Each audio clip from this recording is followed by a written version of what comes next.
Welcome everybody to our new podcast, and we haven't actually got a name for it yet, but we're going to determine that, Nick, over time.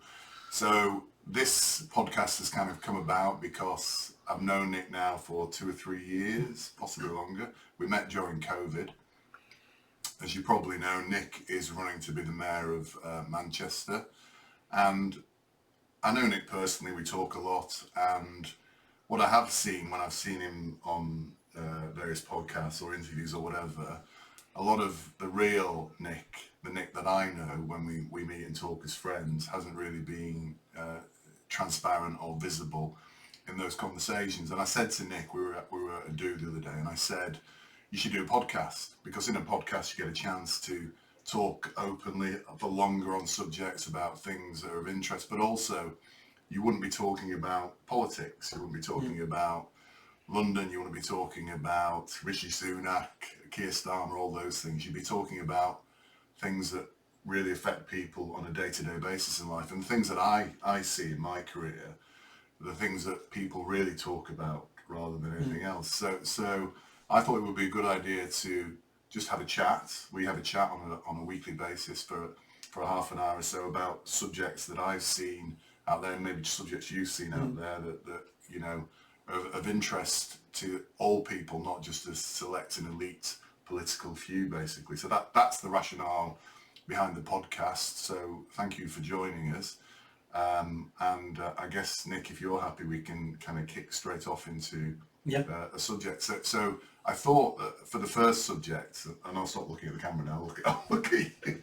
I thought for a first subject, there's something that I saw this week that really was quite poignant for me when I read it. And because obviously of how we met, and we met at a Free Speech Union meeting in Manchester. That's when we first met, and we got chatting, and I think we chatted for quite a few hours about various things. And this case particularly relates to the Free Speech Union, and it's also about cancel culture as well, because for those who may or may not know, you were cancelled by your own charity. You set up a charity. That charity, for something you said, basically cancelled you, sacked you, as I recall. And you had to fight back to actually get your position back in the charity that you founded. So you were one of the first examples of cancel culture, and the Free Speech Union actually assisted you in re-establishing your position, as I understand it, in that. So this particular situation relates to a chap called Carl Borg-Neil, and I don't know if you've read the story. So he worked for Lloyds Bank, and he was on a what's called a DEI course, or a diversity course, basically, diversity training. So the big institutions like Lloyds have diversity training sessions where they bring in a load of people against their will, mostly, I think, and force them to listen to what they should do on a diversity course, basically. During the course of this diversity training, he was trying to express an idea, and he used the N-word accidentally. He's dyslexic, this chap, by the way. And as a result of that, he was sacked by Lloyds Bank. Even though it was a perfectly innocent situation, he was trying to establish and understand a concept. Anyway, the Free Speech Union took his case on, and this week, as you probably know, he's been awarded £500,000, I don't know if he's been reinstated, but he's potentially going to be reinstated, and the total cost to Lloyds Bank for this stupidity is £1 million, basically. It's cost £1 million. But before I ask for your opinion on it, I'd just like to read out what he said after the result. And he was bear in mind, he was in tears, this guy. This is just a normal guy, basically. I feel very discriminated against, he said. I often wonder, if I wasn't a white middle-aged male, would I have to go through everything I went through? There is no way of telling. But when I talk to my friends, and as you can imagine, a good many of them are white middle-aged and male, we all agree it's the worst thing you can be right now. You're at the bottom of everything. And when I read that, I was actually quite overcome, because I'm not a white middle-aged male.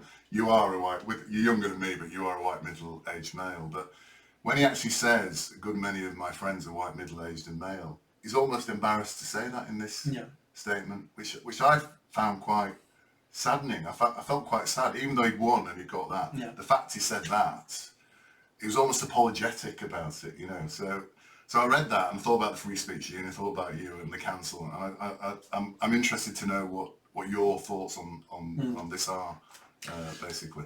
So my understanding is this gentleman was in a training course and used the N word because he was giving a scenario. If you're going to say this word and then said the word, so he wasn't calling it anybody, he wasn't using it in a flippant manner, he wasn't having a general conversation. He was using that word to ask their opinion on this word about. Yeah.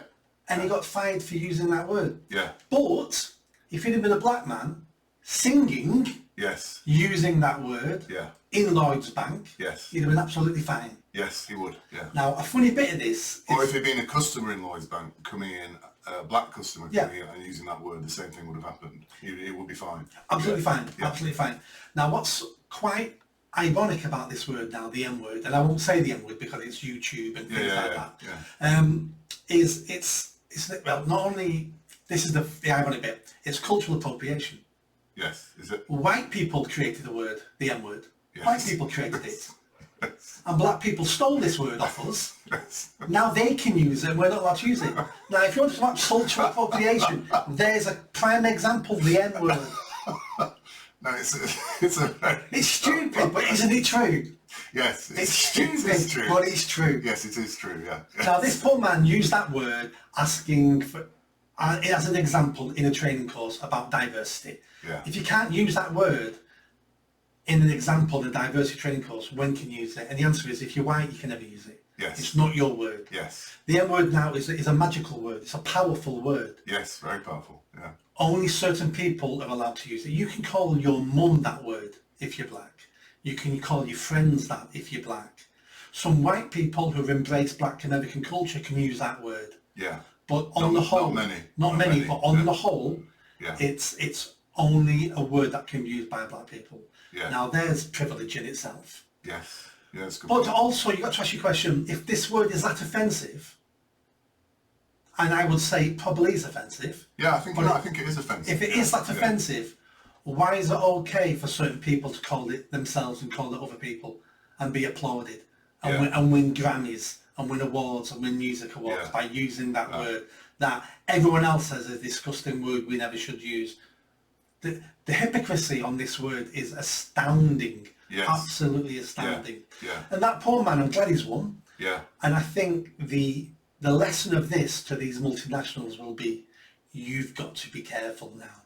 Yeah. You were going along with this because you're a banker. The reason why banks have got into this is because since 2008 and the crash, bankers have always been hated. Hated before the crash and were blamed for the world economic slump in 2008. So what did the bankers do?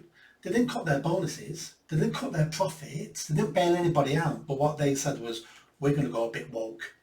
We're going to embrace DEI, we're going to embrace all these woke causes. We'll employ more women and black people and whatever, and disabled people, but we'll do some of that. Because if we do that, people will stop looking at our bonuses. If we do that, people won't hold us accountable anymore as an evil capitalist organisation. If we do that, we can run our business just like we've always run our business. This was a cloak screen by the finance institutes to stop people looking at them and basically blaming them for nearly bankrupting the globe. Yeah. So you don't think they have fundamentally changed as organisations? They're just the same, but they've ticked a box, basically, which is, yes, we do. And I guess climate change falls into the same kind of scenario as well, doesn't it? We'll tick a box. We'll say we're doing all these things, but we'll carry on in the meantime paying ourselves massive salaries, massive bonuses, but to the outside world, the presentation is that we are, you know, we're very diverse, we care, we're inclusive, and all that sort of stuff. But they're actually not. Yeah. We're just like you. Yes. Apart from I'm a billionaire. Yeah. Yes. Yeah.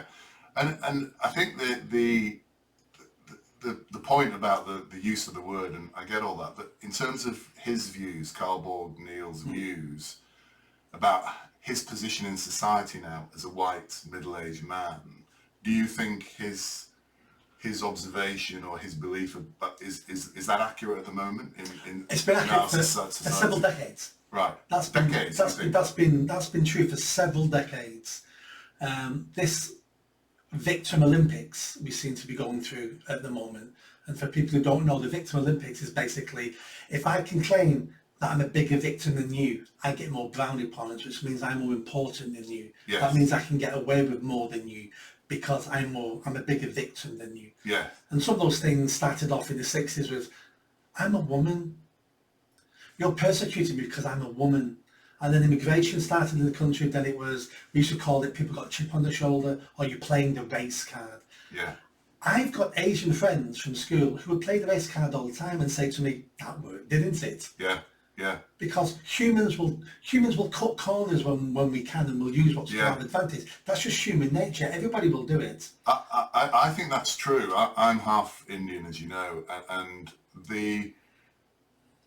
when I read that article and he's saying I'm white middle-aged, I would say probably not decades ago, but I'd probably say 10 years ago, I would have thought of myself as a white middle-aged man because I didn't think about my colour 10 years ago, but now I think about it all the time because people are constantly reminding me about it. Yeah.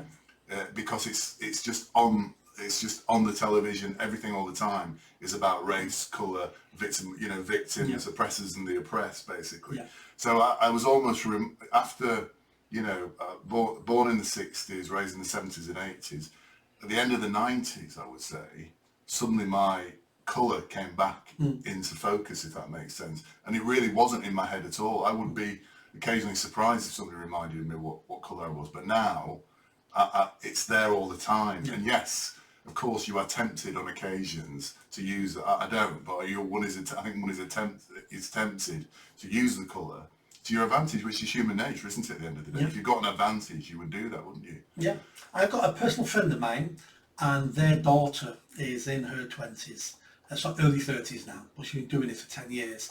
When she applies for a job, she ticks the black ethnic minority box, she ticks the gay box, and she ticks a disability box. Is she actually in all three of those categories? She's none of them.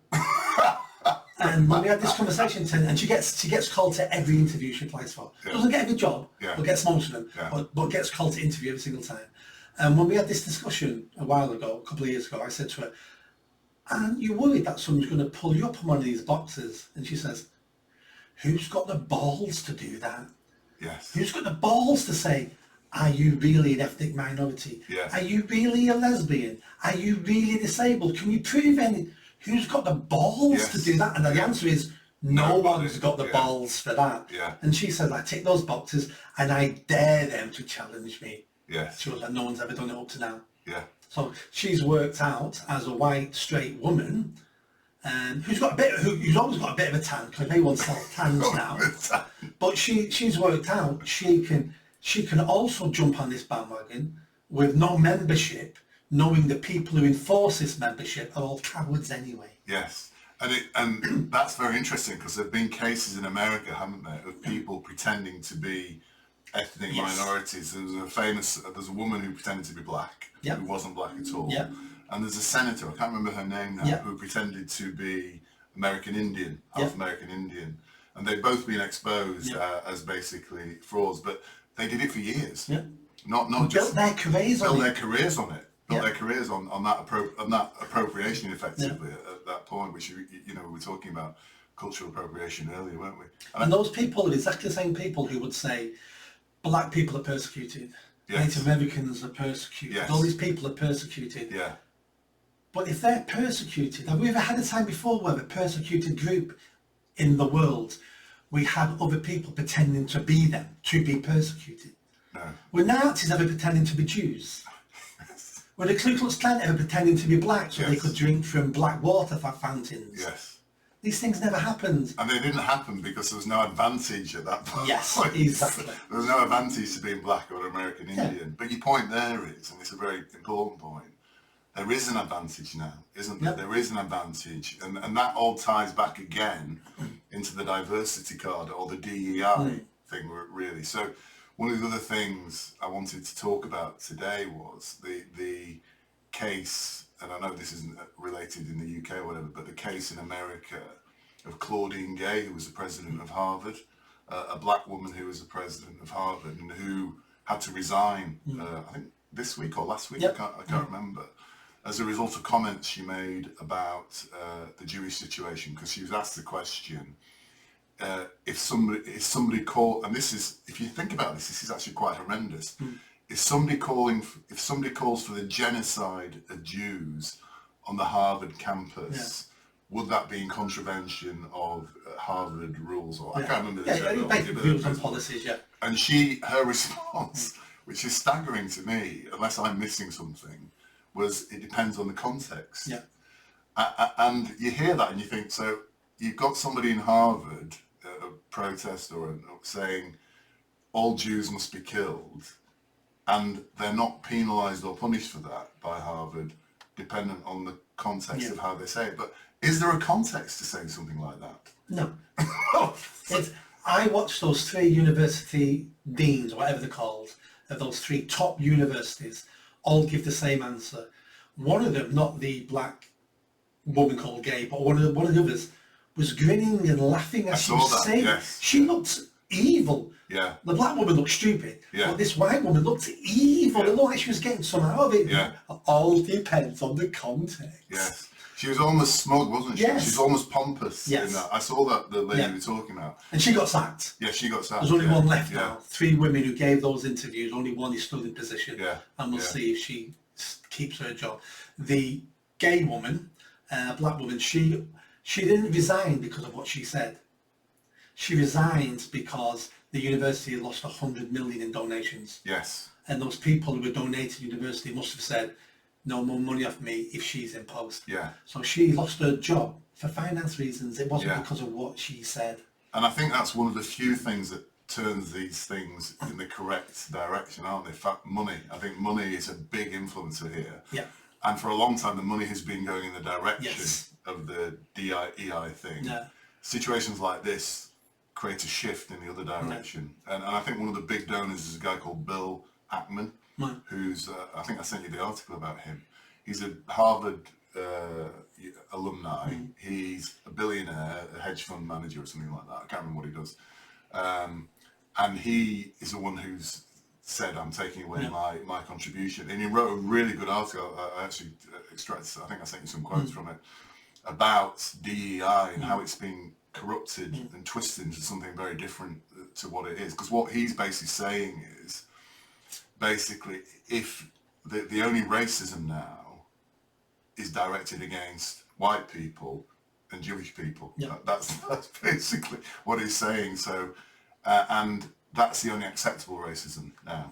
So racism against white people, and we come all the way back to Karl Borg-Neal, racism against white people is acceptable, racism against Jewish people is acceptable, but nothing else is acceptable. You can't say anything or make any comments about anybody else without basically being pilloried, cancelled, or whatever it might be. And that's what he's saying. He's saying the whole thing has gone horribly wrong, and you've got these very nasty people who are pushing these agendas for DEI now, including the person who was at the meeting with Karl Borg-Neal. It was a diversity trainer who was the one who basically got him sacked. Who, if you don't agree with what they say, don't agree, and you can't just not be racist now. You have to be anti-racist. So you can't just say I'm not a racist. You have to prove that you're anti-racist, basically, by doing things or saying things. It's almost compelled speech, basically. And the flip side on this, which brings those 2 conversations together, from what you said about your skin colour and how you look at it now, and the gay woman. I keep saying gay as if she's a homosexual. No, that's her name. She may be gay. gay, I don't know. No, but her name's Gay, isn't it? Yeah, Claudine Gay. Claudine Gay. Now, what we need to realise now is things over the last couple of decades have gone so far that people will look at her now, and I did it straight away. I look at her and I go, you only got that job because you're black. Yeah, I think that's a really important point. Now that may not be true. She may have been a fantastic professor, academic, and she may be fantastic. And we've got to a stage now where we're looking at people like, if I didn't know you and I met you, or people may meet you and go, you've only got that because you're Indian, because you're that. We're judging people all the time. I think you're right. And none of this is right. Yeah, it's very bad, I think, for black people, for Indian people, whatever, because if they're in positions that where they've worked hard, they've got the ability, the intelligence to become qualified, to become doctors, lawyers, barristers, or whatever it might be, presidents of Harvard, I think you're right. People now are looking at that and saying, did they get there on their own merits, or did they get How there? insulting is that when you've worked all your life Yeah. to get that position and, Yeah. and you're the best for that job? You just Yes. happen to be black, female, gay, disabled, Yeah. but you got it because you were the best for the job. We look at you now and we go, you're there as a token. Yeah, which is horrific for those people. Yes. It's a huge insult. Yeah.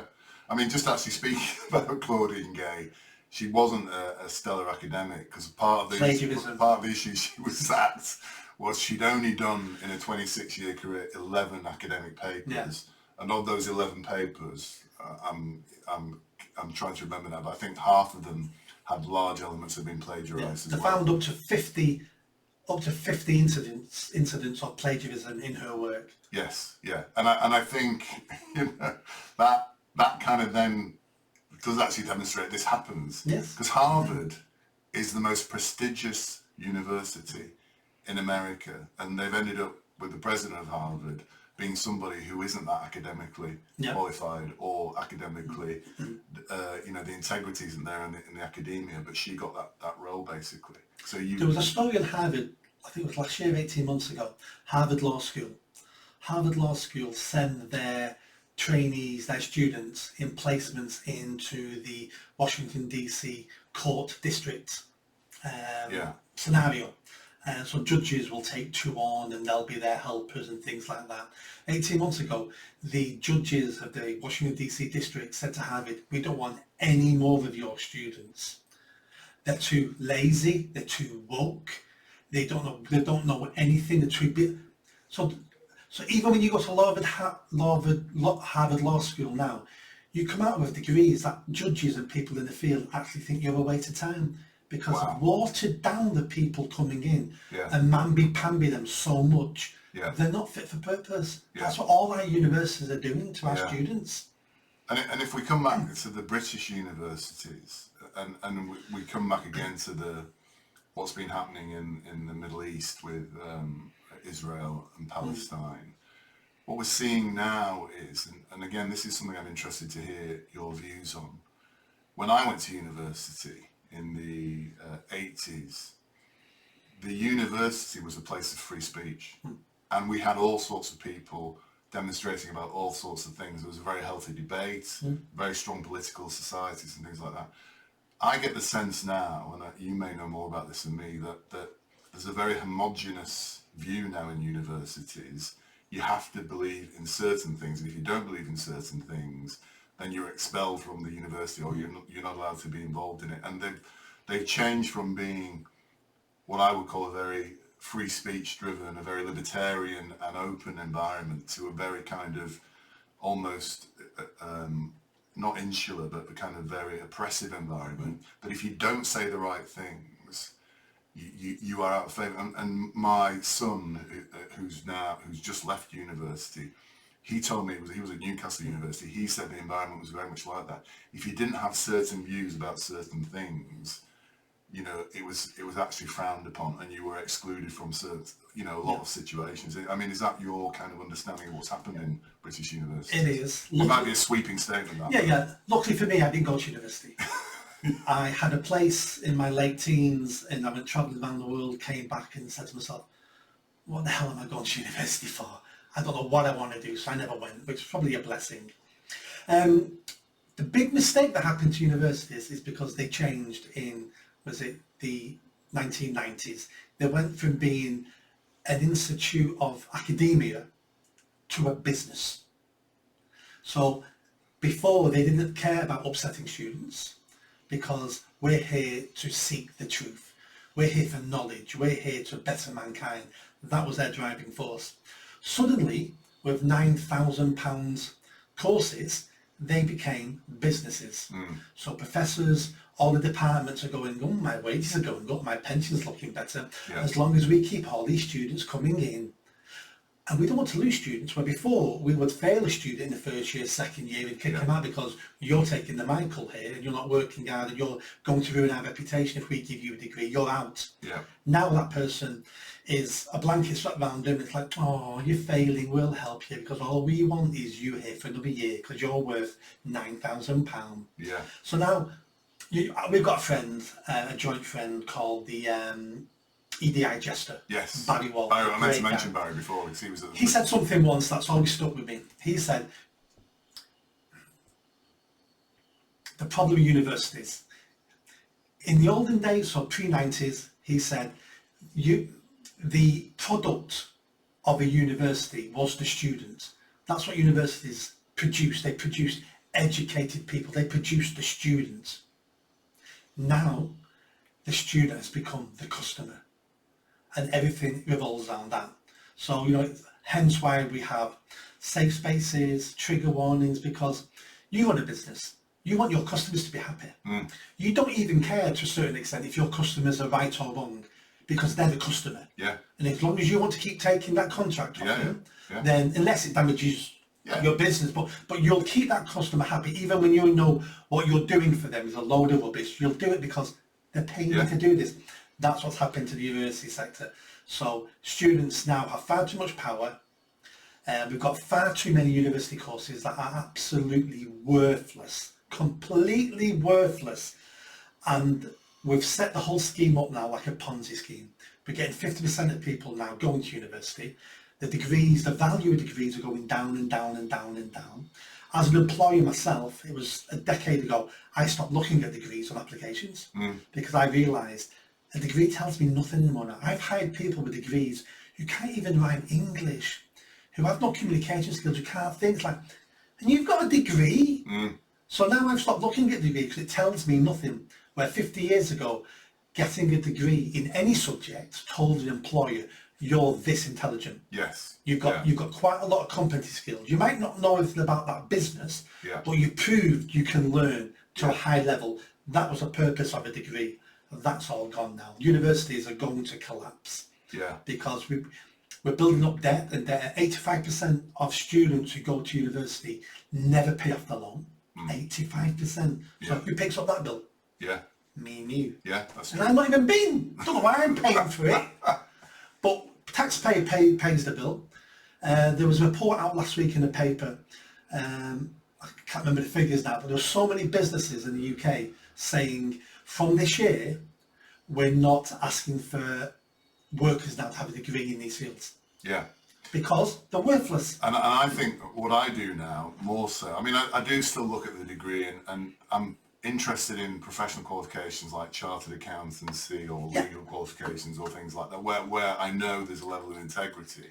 I do look at the degree if it's from certain universities, less so now, but what we are doing a lot more of is psychometric testing.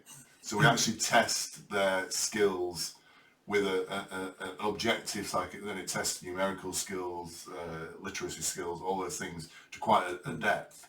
And you get quite a good vision there of an individual's kind of basic integrity and academic ability. And they're quite accurate. Well, 40 years ago, you didn't have to do that. No. You just relied on the degree. If it was, a 2-1 from one of the Russell universities, in one of the more academic degrees, be more than happy with that, or Oxford and Cambridge. But I think even now, Oxford and Cambridge, that perception is shifting. They are devaluing. Oxford and Cambridge are devaluing. You see some of the courses, some of the people who are coming out of there. No, absolutely. Yeah.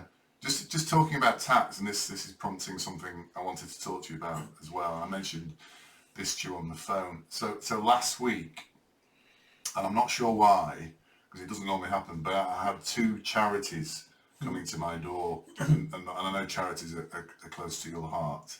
2 charities coming to my door and knocking on the door and asking for money. The first one was Save the Children, and the second one was Shelter, which is to do with homelessness. So for the first chap, who was very, by the way, both these people were very nice. And and I always feel a bit guilty after they're gone because I kind of take them to task. But the first chap said, "Oh, I'm collecting for Save the Children." So I said, "Right," and I said, what percentage of my donation will actually go to save the children? And he said, "Oh, I don't know." And I said, "All right." And then I said, "Well, and what's your chief executive paid?" Yeah. And he said, "Oh, I don't know." And then I kind of went into a long, which is any observer would think this guy is just but I explained I pay a lot of tax, and I said, I pay my tax to the government to save the children. That's what I pay my tax for, isn't it? So I pay a lot of tax. Why do I now have to pay additional money to you? Now, with the fact you can't give me the answers to my Yeah. first two questions, why do I have to pay additional money to you to do something that I expect society, the government that I pay my tax to do anyway? And of course, Yeah. you didn't have an answer. With the shelter lady, she was better. So she said 80%, or how accurate this is, I don't know, by the way. 80% goes to help the homeless. And then she said, I think the chief exec is on less than most chief execs in this. But I know that most chief execs in those charities earn about 200,000 a year, or probably more, maybe more than Some that. more, some a bit less. Yeah. So, but what she also said to me was since COVID, and I corrected her and I said, no, since lockdowns, because it's not COVID that's made this happen, is it? Since lockdowns, she said there's now 159,000 homeless children. And I said, well, that's terrible. But again, I said, I pay my tax, a lot of tax. I'm expecting that tax to make sure in my country there aren't any homeless children. Yeah. So why are you here? Because I said, what you're doing is enabling the government not to do what it should be doing, in my opinion. But then you and I talked afterwards, and I said there's 159,000 homeless children, and I'm just interested in your thoughts on that statistic, because I know you understand this area far better than I do. Yeah. So. First of all, let me jump this point in. You don't pay your taxes to help homeless children, and you don't pay your taxes to save the children. You pay your taxes because if you didn't, you'd end up in jail. Yes, that's true. Yeah. That's why we all pay our taxes, because most people, PAYE, you don't even see that money. The government steals it off you before you even get it. Yes. Yeah. And for business people, you pay it every year with the threat of jail if you don't. Yeah. Now, we hope the government will do some good things with that money to steal off us. Yes. And I rarely come across somebody who resents paying tax. They resent paying as much tax as they do, and they resent their tax money being wasted. Yes. But most decent people I come across don't resent paying a certain level of tax, because we live in a great country. It needs servicing. Yeah. People are not doing as well as us. They need helping. So, yeah. I think the concept of tax, Yeah. you're right, most people don't have an issue with the concept of tax. It's how much it is and where it's spent, I think, is the point. Yeah. But just going on back to I'll let you carry on, but just going, I have started recently to think that tax, like you, is stealing. I think tax, because it's an interesting concept, isn't it? It's basically legalised theft, is tax, especially if the money isn't spent as you would hope or expect it to be spent. So, sorry, your first point, about the tax, totally agree, Let's have another conversation about tax another time. It's a big issue. It's a big issue. Yeah. But going back to those two charities. So first of all, is there 159,000 homeless children in the UK due to the lockdown or since the lockdown? The first question is, what do you mean by homeless children? See, the word homeless is very emotive. So when people use the word homeless, you don't know if they mean living on the streets or have unfit accommodation. Now, I can 100% say not one child is living on the streets in the UK. Not one. And if one was, the head of children's services in that area would probably lose their job. So a child never sleeps on the street. Social services would take that child immediately. Police officers would pick that child up and be phoned up. That child wouldn't be on the streets. So there is no rough sleeping children in the UK. Right. Now, homelessness means a dozen things. Technically, the government definition of homelessness. So if you're living at your dad's house sleeping on the settee, your class is homeless. Really? If you have children and your central heating doesn't work in your house, you're all classed as homeless. If you're overcrowded, your house technically sleeps 5, but you've got 7. All 7 of you are now classed as homeless. All these are add to the homeless figures. If you're living in a B&B paid for by the council, you're homeless. Living in a homeless hostel, a refuge, homeless. So when you see the overarching number of, 1 million people are homeless in the UK, 99.999% of them have a roof over their head every night. But the way they're living is classed as homeless. I see. So charities and councils and governments and special positions play with this word. So you never know what it means, because it means everything. So there probably is 159,000 homeless children in the UK, but like I say, none of them are living on the streets. Do you think she knew that when she said that to you? No. Right, so she's just been given that figure. Those people who work for charities like that are given the standard half a dozen selling points. Right. And most people who are doing door-to-door or standing in the street and getting people to sign up for charities, they're on something like 25% commission. Wow. So if you signed up or whatever you gave, they get 25% of it. If you sign a direct debit, they get 25% for the first year. Wow. So that could be a lot. It can be a lot. Yeah. It's their job to raise money. And if it's your job, you expect to be paid. There's nothing wrong in paying people who work for charities. We pay nurses, we pay doctors, we don't expect them to work for free. So why would we expect people who work for charities to work for free? Unless you're a volunteer. But if you're doing something really important for charity, you need paying. And it's perceived they're doing a valuable job because they're bringing in money, so they get paid. But they don't tell you their commission, they don't tell you they're being paid. Perhaps that's an additional question for me to ask next Yeah. time. And then when you ask her how much of this money is going to help homeless people, or 80%, that needs digging into. So part of the answer will be, well, all staff costs are helping homeless people. Our office costs, if we don't have offices, we couldn't help anybody. So all this is included in to help the homeless people. Yeah. What's normally taken out of it is marketing. And one or two other things may be taken out of it, but everything you think that won't be included is included in that. Including salaries and everything. All of it, because that's all helping the homeless people. If you looked at a charity like Shelter and got them to drill down, so out of all this money, what actually goes to those individuals?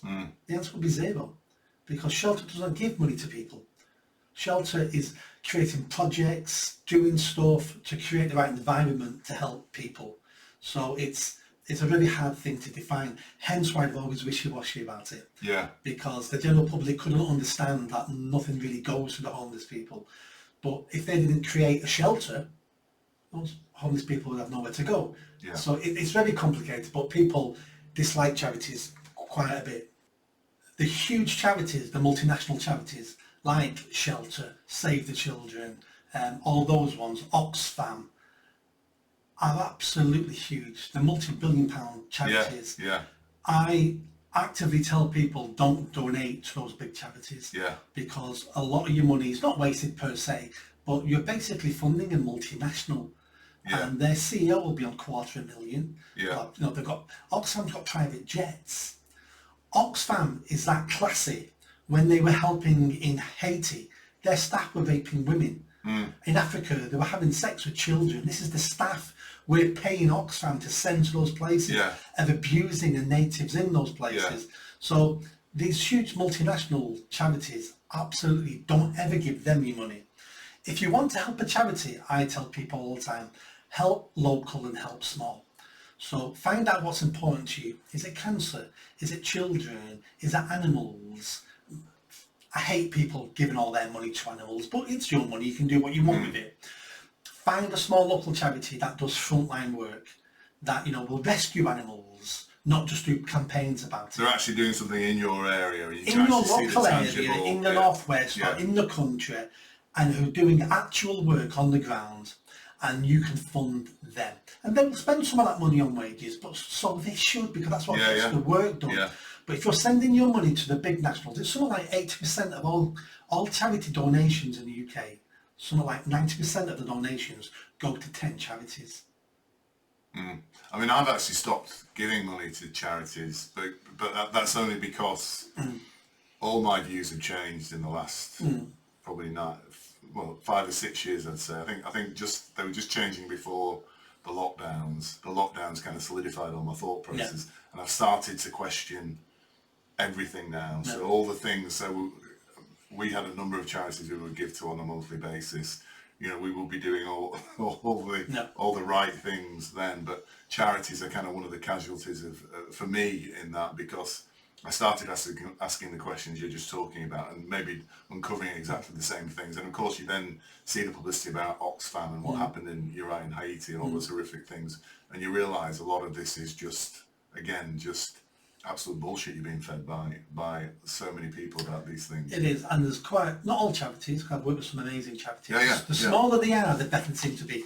But when you start getting bigger charities, this is harsh now. It becomes a con. So here's a good example. So Save the Children. So children charities, as they get big, will say, we've got 100,000 children living in poverty. And that sounds awful. We all can imagine what poverty's like. Yeah. The question is, how do you define poverty? Yeah. The government definition of poverty, one of the strands of poverty now in the UK for a child is no access to a smartphone. Right, is it?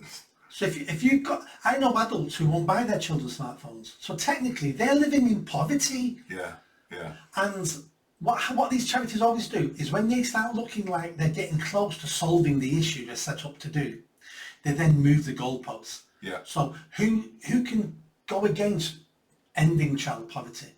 Hungry children, living in destitute, Yeah. holes in the clothes, not having a winter coat. We should be solving that, and we have solved that. Yeah. Then the charities go, oh, we've solved that. You're trying to pay my wages, you're trying to pay my pension. Do you know what? Let's now say child poverty now is if you don't, this is true as well, don't have a foreign holiday every year. Yeah. Now we've got 500,000 children living in poverty in the UK. We can carry on for another 2 decades. I mean, if it's interesting you say that about charities, because I'll bring in a big subject now, and it seems to be getting bigger on a daily basis. If we're talking about charities, one charity that I've read a lot about and seen a lot about in the past few years, and my wife brought this to my attention in the first place, is Stonewall. And Stonewall was a fantastic charity, there's no doubt about it.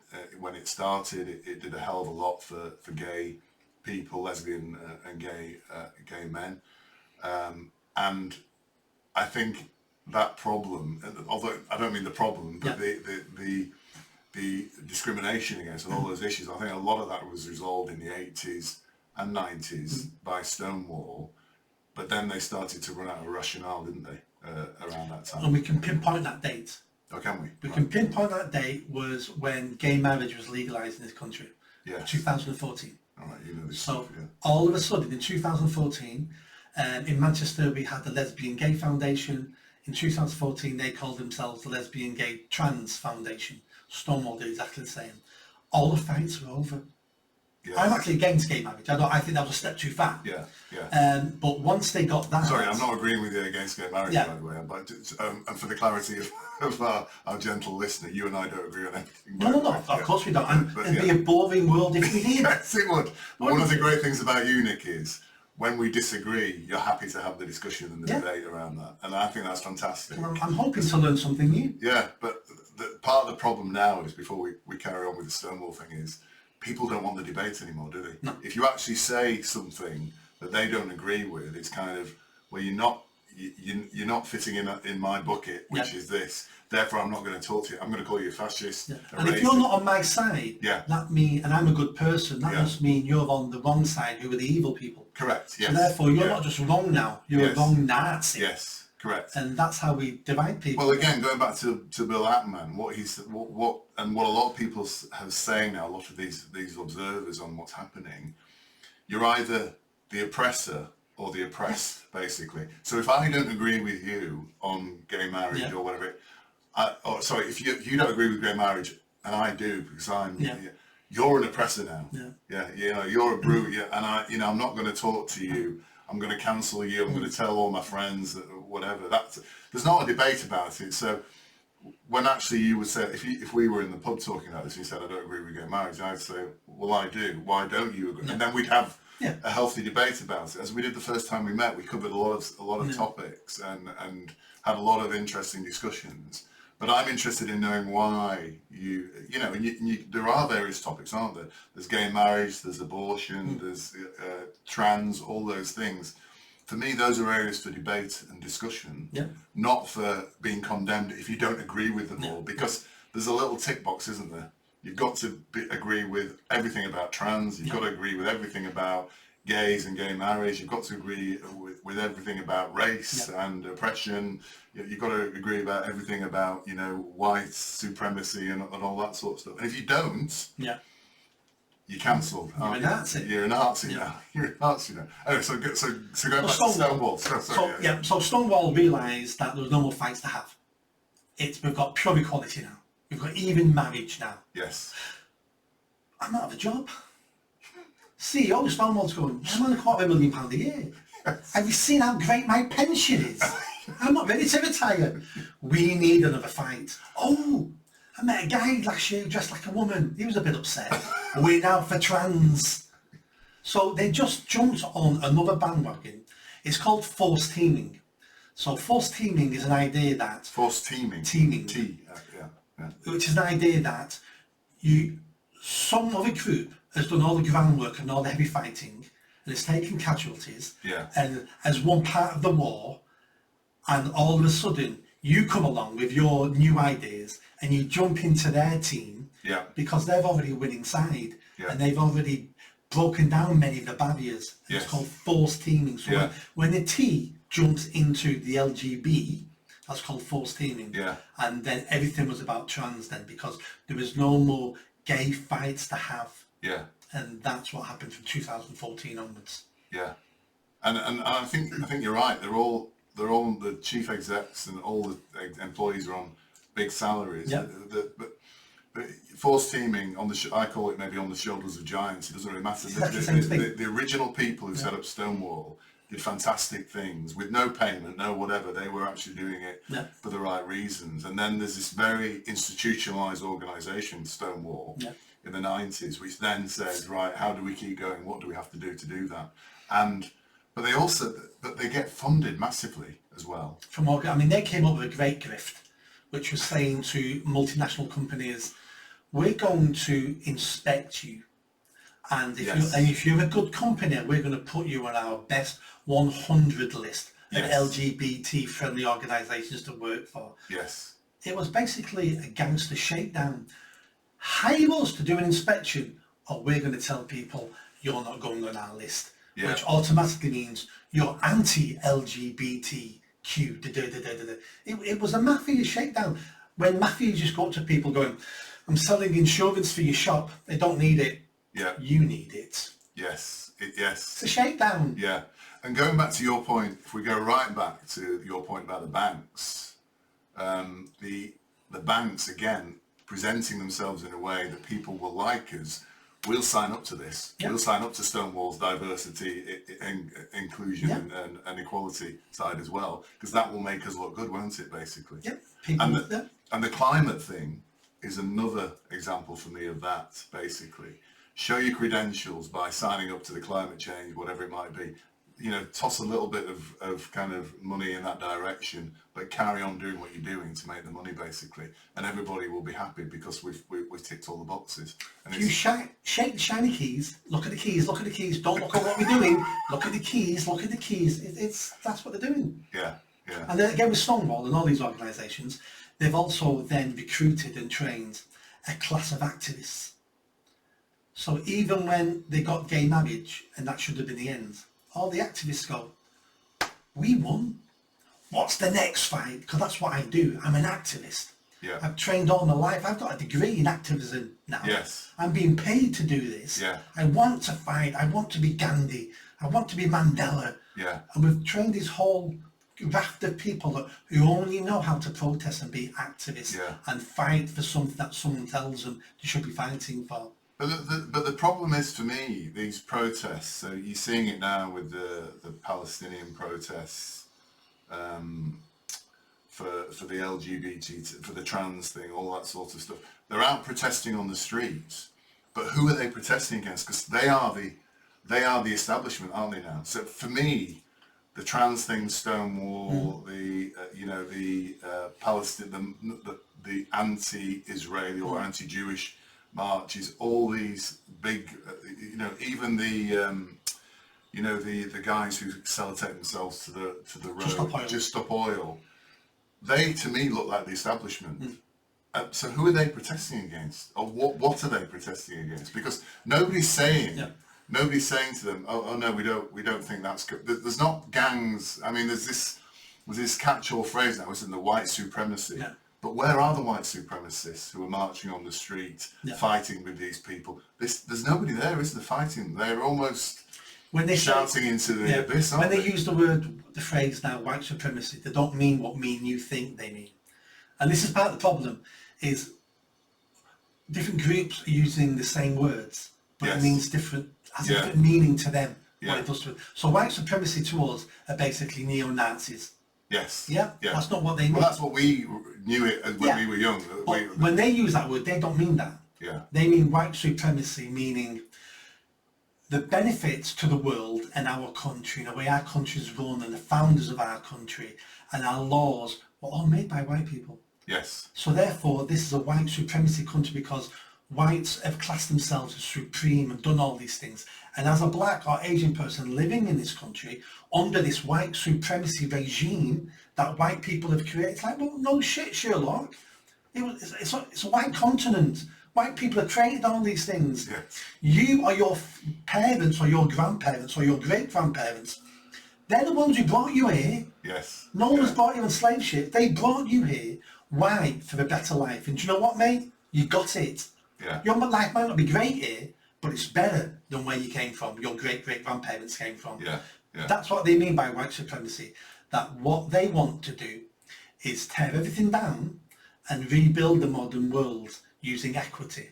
So many black people can build this, and so many Asians should build this. The laws, we should be able to have Aboriginal laws or Sharia laws that overrule white man's law. And the truth is, none of them know what they want.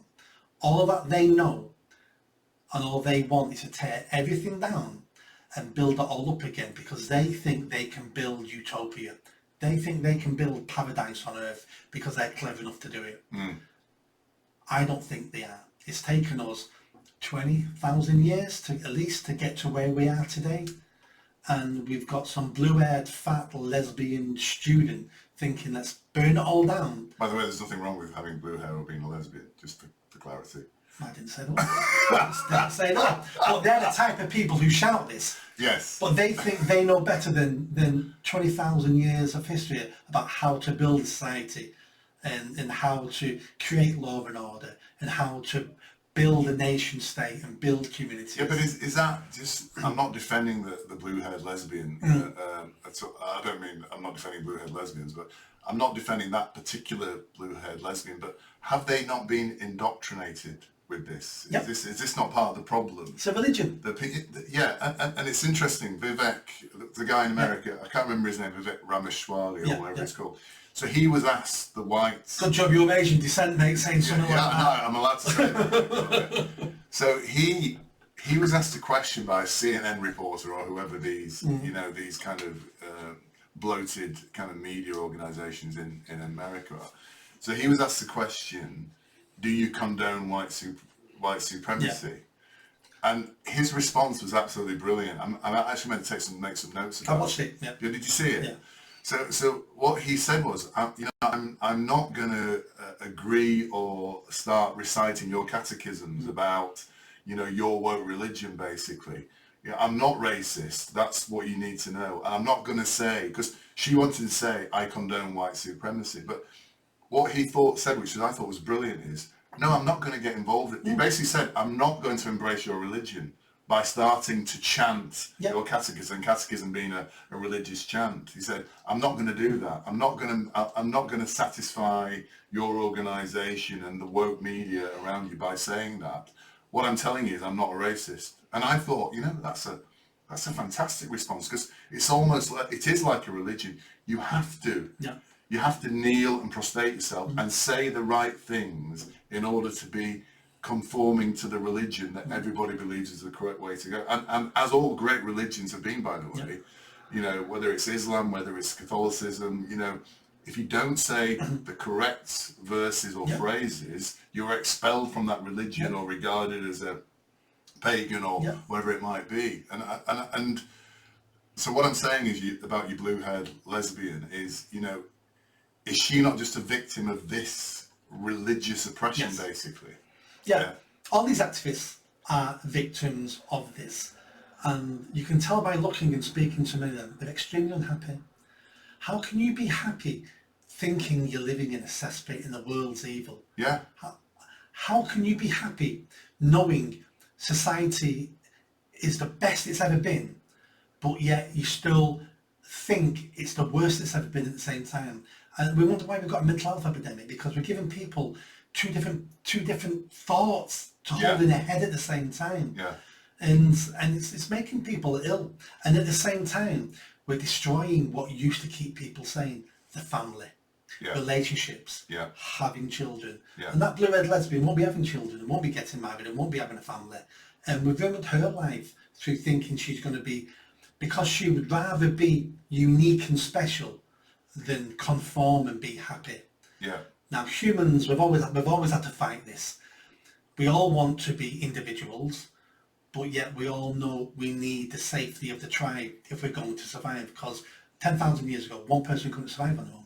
You know, the saber-toothed tiger would have got you. The other tribe would have killed you. So we need the safety of the tribe, the community, the state.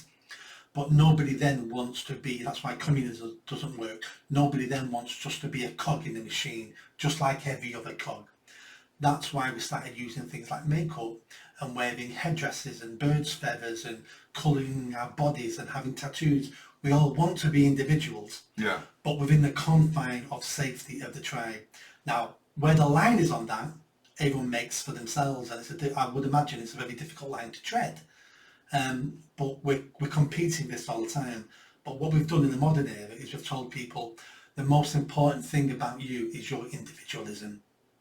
It's all about you. Yes. It's all about how much money you can earn, about how special you are, how you look, your sexuality, your parents' ethnicity. It's all about you all the time. Yeah. It's not about your community and your state and your city. It's not even about your children anymore, because we want you to indoctrinate your children, and we want you to physically abuse your children and cut off their breasts and make them mentally ill, because that then will benefit you.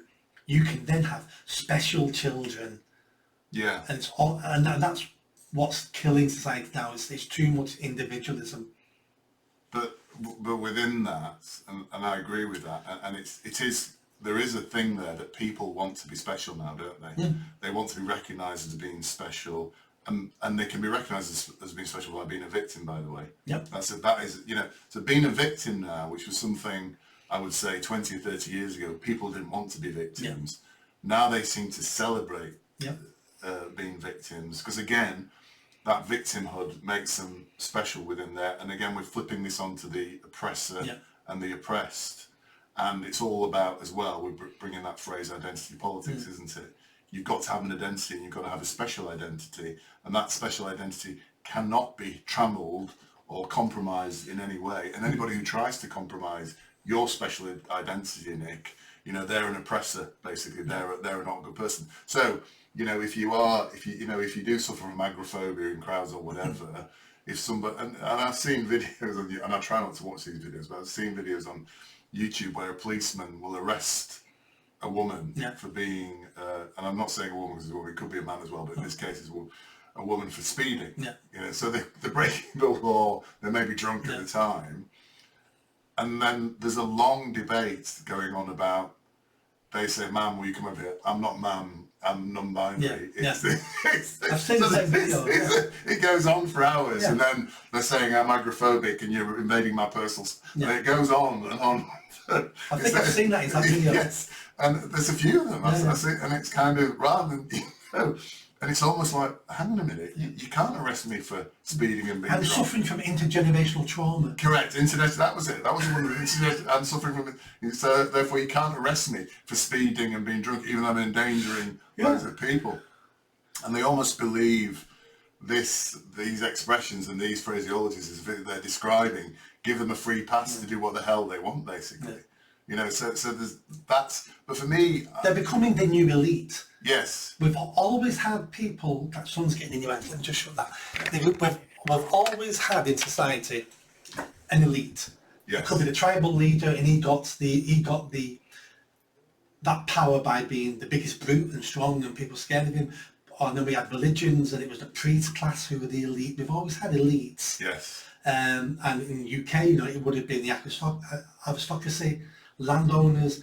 We've just changed who the elite are, and we've got these people now. We're trying to claim that position of being the elite, of being the special ones. Yeah. But in day-to-day life, the day-to-day life that I experience, I don't come across many of these people. No, you don't. No, most people don't. Most of them are online. Yeah. And are in the safe spaces we create for them. Yes. You don't meet these people usually at work, unless you work something that's related to that. You know, you find those sort of people in the council. Yeah. But you won't find them in a manufacturing company on the shop floor. Yeah. You don't find them walking the streets. You don't find them shopping in supermarkets. Yeah. They're still a very small minority of people, but they've got social media that elevated their voice. Yeah. Most of these problems now wouldn't be here if it wasn't for social media. These people have always existed, and these ideas have always existed. Social media and the internet has just elevated and magnified the voice of those people. And I think most people are actually quite scared of saying anything about this. So and so they should. Yeah. So I met a couple of years ago. I was at a party and I met somebody who worked for Channel 4 in Media City. And we were chatting, and I expressed my views fairly quickly, so people, you know, can walk away. Walk away, yeah. And I said this is, you know, we were talking about this non-binary stuff and pronouns and all that sort of stuff, and he said, this guy, he works in the scenery in Channel 4. I won't give any more information. I don't want to get into trouble. I won't. But he, so he said, it's ridiculous. In Channel 4, it's absolutely, he said, when we interview people, the first question we have to ask them is, can you tell me what your preferred pronoun is? Now, if somebody said to me, what's your preferred pronoun? I would say, what the hell are you talking about? You know, because I'm a man, so it's not, you don't have to ask that question. And when I get emails from people, you know, I get quite a lot of emails. We employ firms of accountants. And I'll get quite a lot of emails saying Fred blogs, him, and so then I'll email back and say, Fred, thanks for letting me know your pronouns. I was concerned. I didn't know whether you were a man or a woman. I mean, you know, it is. And then they tend to stop sending them then, basically. Well, I made a point last year, I don't do business now with anyone who has pronouns in their emails. Yeah.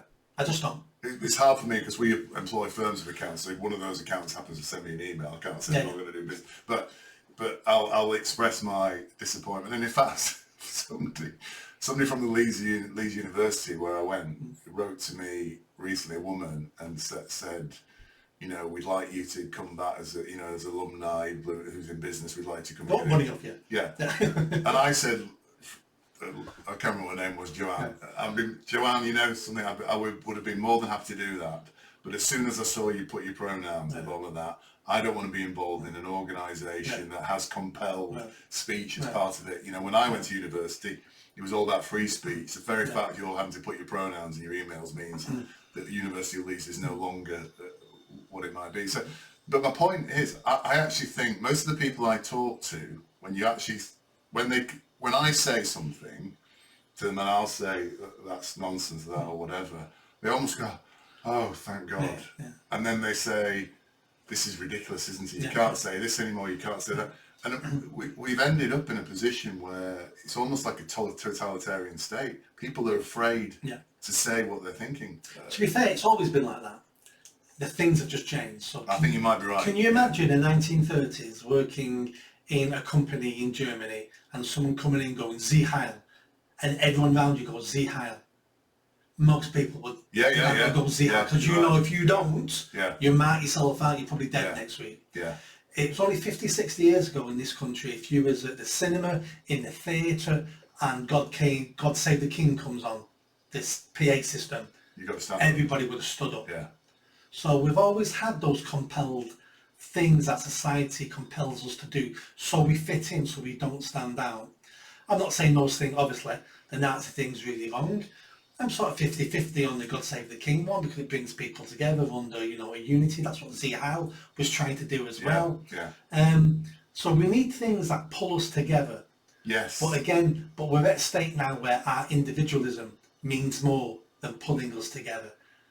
All these conversations, I ain't got any simple answers for any of these things. They're more complicated than we think. Just to turn around, some people do and go, it's just all the woke nonsense. And a lot of it is woke nonsense, but that woke nonsense had to come from somewhere. And a lot of it taps into our traits as people, as humans, as tribal creatures. It all taps into that. That's why most people follow it, because that's what we've always done throughout our history as a race. Because people who don't follow the crowd end up dying. Yeah. And those genes would die. So over millennia, you get more and more compliant societies, because if you weren't compliant, none of you would exist. Yeah, yeah. I mean, I'm worried that we're going to get too esoteric here in the conversation. But a lot of this, for me, ties into religion and the lack of religion that we have in this country now. And by the way, I'm not a religious person, never have been. But I did go to Sunday school when I was a kid, went to church, had all that. And I think it's Tom Holm, the historian, who says, we're goldfish swimming in the Christian sea. I would say 80% of the population of that. We've been brought up with very Christian values and tend to adhere to those. But the religion per se has gone away now. And I think people are flopping about, trying to find looking to fill that hole. And they're finding it in the things you're talking about now, identity politics, all those sort of things, embracing the... I mean, it's interesting, isn't it? The Israel, Palestine stroke Hamas thing that's going on at the moment. They were interviewing, loads of people came out in London on the marches, and they were all shouting from the river to the sea. Now, I would imagine if you asked most people which river that is and which sea that is, they don't know. But they were speaking to two particular women who, I keep going back to women here, which is not good. It could have been, well, I said the men, but they were women. And the interviewer went up to them, and I don't know if you've seen this either, and he said, "Oh, I understand what you're doing, you're marching, supporting Palestine here, but what do you think about the 7th of October attacks by Hamas?" And one of the women said, "What 7th of October attacks?" Yep. And then the other woman said, "I don't think that really happened."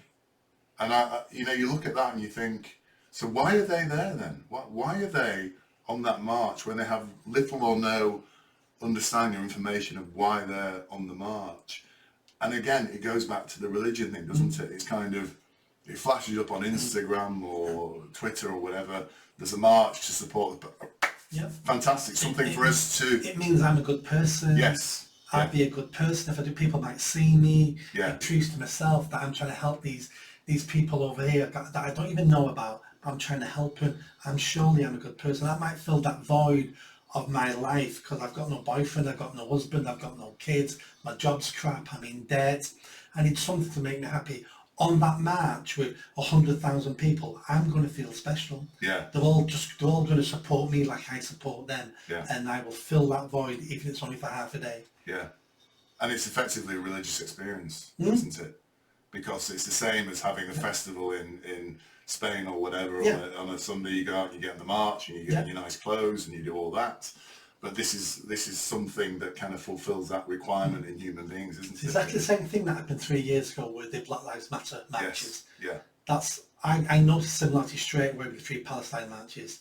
It's all about marching for the next cause.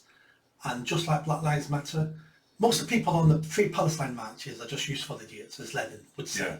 Yeah. They have no idea why, they think they know why they're there, but they're decent people. But within those crowds are some terrible people. We've got terrorists, we've got Hamas supporters, we've got paid Iranian agents.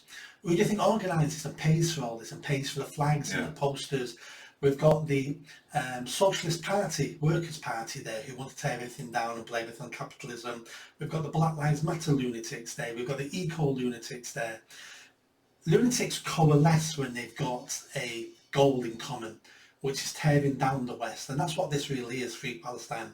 Nothing to do with what happened there. It's about tearing down the West, just like the Black Lives Matter was about tearing down the West, pulling it all down and building a utopia.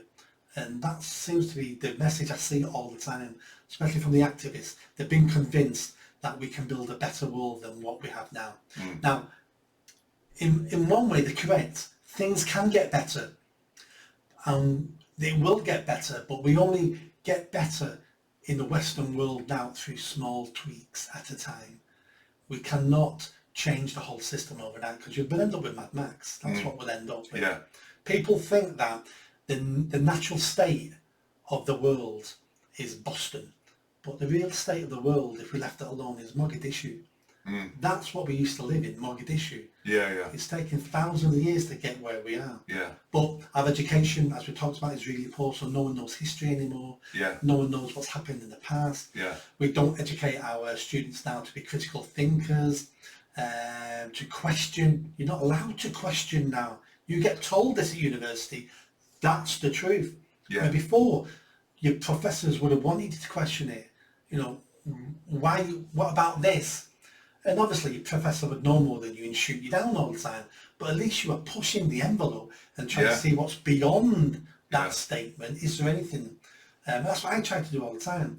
Is I'm always trying to push and find out, do other people know more than me? Because if they do, I'm thankful for their information because I'm always on a quest for knowledge. I'm never on the quest to be right. I'm on the quest for knowledge. And I'll never be right because no one's complete. And you are very knowledgeable. And when you and I talk, you cover all sorts of things, or go back in history, go forward in history. You understand Islam and all those things like that, and those religions. I know a little bit about lots of things. Yeah. So one person who's an expert in something will destroy me on that one thing because I know a little bit about lots of things. Yeah. But just going back on the BLM thing, just something which. And obviously BLM was part of the reason you get kicked out of charity. But we could end this episode on BLM because we started with my cancellation and it's full circle. All right, we'll end it on BLM on a light note, which is that you and I are both, and we may alienate half of our listenership here, which may not be that much anyway, but we're both big Man United fans. Well, I'm a big Man United fan. I'm a small Manchester United fan. So I took you to Man United. I think we've gone 2 or 3 times now. I'm not taking this season, I don't think, but I need to. But so we went out before the match started, and something that is still happening, you'll be pleased to know, Nick, is the both teams took the knee just before the game started. And at that match, and there is this almost awful kind of totalitarian Big Brother clapping, but you didn't clap, did you, Nick? So what did you do? So this was 18 months ago, and I didn't know they were still taking the knee. So it was 18 months ago. You generously took me corporate seats, so I'm trying to behave myself. And we get to the match, we sit on the seats, and the teams come out, and I've not seen a live football game at that point for a couple of decades. So I'm pretty excited, you know, Ronaldo's playing, and I've seen him play. And I'm really excited, and they all took a knee, and I just went, "Get off your knees, you commies!" And everyone around me staring at me. And you're sat there going, "Oh dear." I thought it was hilarious, but and I was like, I just can't have that. And I think you booed. Yeah, I booed quite loudly. Yeah. And nobody else was doing that, and everybody was looking around, and I thought that was fantastic. I actually thought that was fantastic, and I've probably tried to join in, but too late. Since then, I always boo when that happens. But that was, you talk about the Nazi salute and things like that. That was almost obviously nothing like as dangerous or whatever. But it was kind of one of those moments. It was quite an eye opener for me because everybody else was slowly not paying attention. Get this over. The football starts. And then you booed, and everybody looked round. And you know, I thought it was brave, that, Nick. You know, I thought it was brave, but it's also very true. You know, you were expressing your views. The taking the knee is a direct, no matter what they say. I don't care what they say. It's a direct reference to BLM and the sporting of BLM, which is, you know... They had BLM on their shirts for a season. Yes, they did, yeah. And the BLM, my understanding of BLM, but you know more than me, it's a horrendous organisation, and it's been exposed as such. Crooked. It's been exposed as such. So I thought that was really good, but, you know, it's kind of, you know, as we come full circle, the BLM thing, consumed the country, Yeah. didn't it? In much the same way. And again, that religious kind of scope. And it also opened the eyes of the country as well. Once the hysteria ended after a couple of months, I think BLM will be known. I thank BLM. I think they did us a huge service 3 years ago. They did their craziness, and it made a lot of people wake up and go, Yeah, I think you're right. what is this about? Yeah. Not just BLM, but the woke stuff, Yeah. the eco stuff. It made people go, I've had my eyes closed for a couple of decades. Look what's been sneaking into our institutions. Look what's going on. They opened up many people's eyes. Yeah. And the reason why I booed, it was just natural. And people will say, well, it didn't do anything, you idiot. What are you booing for? Well, for me, I booed. And if 1 or 2 people around me dislike that, people taking the knee, but have not got the confidence to boo themselves, they at least left that game going, they're not the only one. Yes. There's other people in this country who don't like that, and hopefully over time maybe they will gain the confidence to boo themselves. Yeah. But at least now they know they're not on their own. Very good. So on that note, you're not on your own. I think we can end this episode. Thank you very much, Nick. You're welcome. Very good indeed. Thank you. If you like that video, don't forget to subscribe to the channel, hit that notification bell and comment. And if you like what I'm saying about running for Mayor of Greater Manchester, then stick around. Tell your family, tell your friends. The only way I'm going to have a chance of winning is a grassroots movement. So be part of that movement and hit that bell. Thanks.